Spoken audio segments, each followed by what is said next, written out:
Pemirsa, dalam setahun ini, ada beberapa permasalahan antara eksekutif dan legislatif Kota Singkawang sampai berujung proses pelaporan ke Mapolres Singkawang. Yang pertama, seperti permasalahan 3 anggota DPRD Singkawang dilemparin barang oleh Wali Kota Singkawang di ruangan kerjanya pada 21 Februari 2022 kemarin. Dan sempat heboh di kalangan publik 3 anggota DPRD Singkawang dilempar barang oleh Wali Kota Singkawang ke arah 3 anggota DPRD Singkawang, juga sempat naik di pemberitaan media online yang berjudul TCM Ngamuk Lempar Legislator Singkawang.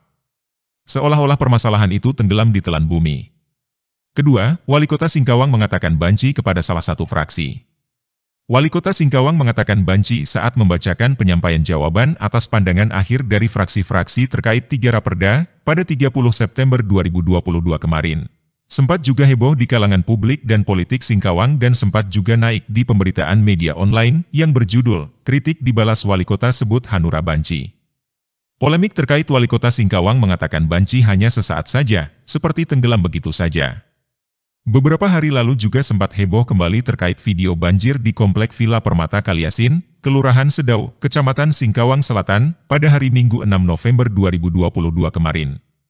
Tampak seorang anggota DPRD Kota Singkawang sedang live akun resmi Facebooknya, melihatkan langsung kondisi rumah terendam banjir. Dalam video tersebut, anggota DPRD Kota Singkawang tersebut kini menjadi permasalahan besar. Gara-gara video tersebut, kini anggota DPRD Kota Singkawang dilaporkan oleh pihak Wali Kota Singkawang ke Mapolres.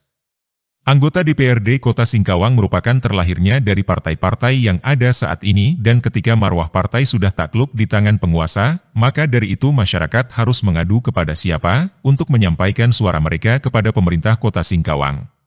Masyarakat hanya bisa mengharapkan kepada legislatif anggota DPRD Kota Singkawang untuk menyuarakan hak-hak masyarakat dan anggota DPRD Kota Singkawang juga merupakan fungsi dalam mengawasi kinerja dan kebijakan pemerintah Kota Singkawang biar masyarakat menjadi lebih sejahtera dalam kehidupannya. Ketua Harian DPD Partai Golkar Singkawang Muhammad Abdurrahman angkat bicara. Terkait jika ada terjadi permasalahan antara Wali Kota Singkawang ke anggota DPRD Kota Singkawang dari fraksi Partai Golkar. Awak media Metro 7 mencoba mewawancarai langsung Ketua Harian DPD Partai Golkar Singkawang Muhammad Abdurrahman. Terkait apabila persoalan serupa dialami kader Partai Golkar yang duduk DPRD, beliau menegaskan, andai kata hal ini terjadi pada kader-kader Partai Golkar Singkawang yang ada di parlemen, tentunya kami akan mendalami persoalan hukumnya terlebih dahulu. Karena persoalan hukum itu hanya dapat diselesaikan dengan tindakan dan cara hukum pula. Sepanjang kadernya diakini tidak bersalah dan lebih terkesan dizolimi, maka fungsi partai politik sebagai rumah besar bagi kader, tidak ada kata lain selain melakukan pembelaan hukum terhadap kader-kader.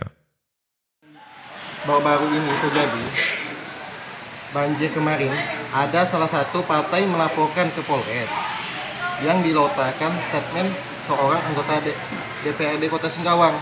Seandainya anggota DPRD Kota Singkawang dari fraksi Golkar yang dilaporkan ke Polres terkait permasalahan kurang lebih seperti ini, apa sih tanggapan reaksi dari Partai Golkar Singkawang? Saya selaku Ketua Harian DPD Partai Golkar Kota Singkawang, tentunya andai kata hal ini terjadi pada kader-kader Partai Golkar yang ada di parlemen, tentunya kami akan mendalami persoalan hukumnya. Oleh karena ini ada persoalan hukum, maka secara kepartaian tentunya kita juga akan mengambil tindakan-tindakan hukum dalam rangka penyelesaiannya.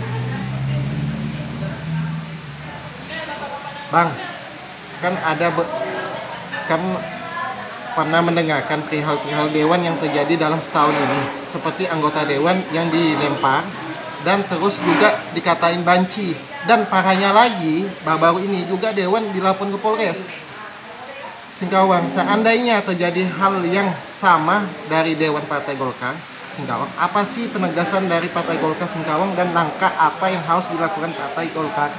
Lagi-lagi saya katakan bahwa kehadiran partai politik itu adalah untuk mengayomi daripada kader-kadernya. Sepanjang kadernya kita yakini seumpama tidak salah dan lebih terkesan dilakukan kejoliman terhadap kader, maka fungsi partai politik sebagai pada rumah daripada itu tidak ada kata lain, ya. Kita harus melakukan pembelaan terhadap kader, bila perlu memang kita harus mengibarkan bendera perang kalau itu memang terjadi. Dan apa sih harapan untuk tidak terjadi terulang lagi terhadap anggota dewan ini, Bang? Harapan kita agar hal-hal ini tidak terulang kembali, maka di sini peran dan fungsi partai politik untuk selalu memonitor dan memberikan pantauan-pantauan serta memberikan pandangan-pandangan masukan kepada anggota kita yang ada di parlemen, sehingga mereka dalam melaksanakan tugas dan fungsinya tetap sesuai koridor yang berlaku dalam hal ini adalah koridor undang-undang, tetap berlaku sebagai anggota parlemen yang baik dan bijaksana, dan setiap hal-hal yang dilakukan itu harus bisa dipertanggungjawabkan. Jadi disinilah daripada kepentingan partai politik dalam rangka untuk memonitoring daripada kader-kadernya yang ada di parlemen. Andai kata persoalan itu sudah menyangkut harkat dan martabat partai, maka pendapat saya selaku Ketua Harian Partai Golkar Singkawang, selayaknya partai harus bersikap dan merespon tegas walau harus mengibarkan bendera perang sepanjang itu masih dalam koridor hukum yang berlaku. Dan sebaliknya apabila ternyata kader kita YG bersalah, maka tentunya akan kita lakukan teguran bila perlu dilakukan pembinaan dengan tetap menghargai dan memberikan hak hukumnya. Kami berharap agar hal serupa tidak terjadi pada kader Partai Golkar yang duduk di parlemen. Disinilah perangkat fungsi partai politik agar selalu memonitor, memantau serta memberikan pandangan kepada anggotanya yang ada di parlemen, sehingga mereka melaksanakan tugas dan fungsinya tetap sesuai dengan tata tertib dan perundangan serta etika yang berlaku. Harap Abdurrahman. Yayat Darmawi, SE, SH, MH sebagai Koordinator Lembaga Tindak, Tim Investigasi dan Analisis Korupsi, saat dihubungi awak media ini via WhatsApp. Untuk dimintai statementnya terkait permasalahan antara eksekutif dan legislatif di Kota Singkawang, secara eksplisit Yayat mengatakan bahwa sah-sah saja terjadinya perbedaan pendapat antara eksekutif dengan legislatif. Karena inilah bentuk dari dinamika politik yang masing-masing mempunyai egosentris individualistik pangkat dan jabatan, jelas Yayat. Ia mengatakan, namun apabila kericuhan antara eksekutif dan legislatif yang hanya dipicu oleh masalah ketidakjelasan kepentingannya masing-masing alias bukan untuk kemaslahatan masyarakat Kota Singkawang, maka inilah yang tidak bisa dibenarkan secara kesusilaan karena akan berdampak menonjolkan siapa yang hebat dan siapa yang kuat pada endingnya. Kota Singkawang terkenal dengan kota harmonis antar etnisnya, namun sungguh sangat disayangkan apabila justru yang tidak harmonis adalah para pejabat eksekutif dengan para pejabat legislatif. Oleh karena itu sebenarnya perlu harus dicari benang merah masalahnya, kenapa sampai terjadinya perbuatan saling serang antara eksekutif dan legislatif, apakah tidak malu apabila masalah saling serang tersebut justru menjadi tontonan masyarakatnya sendiri, tegas Yayat.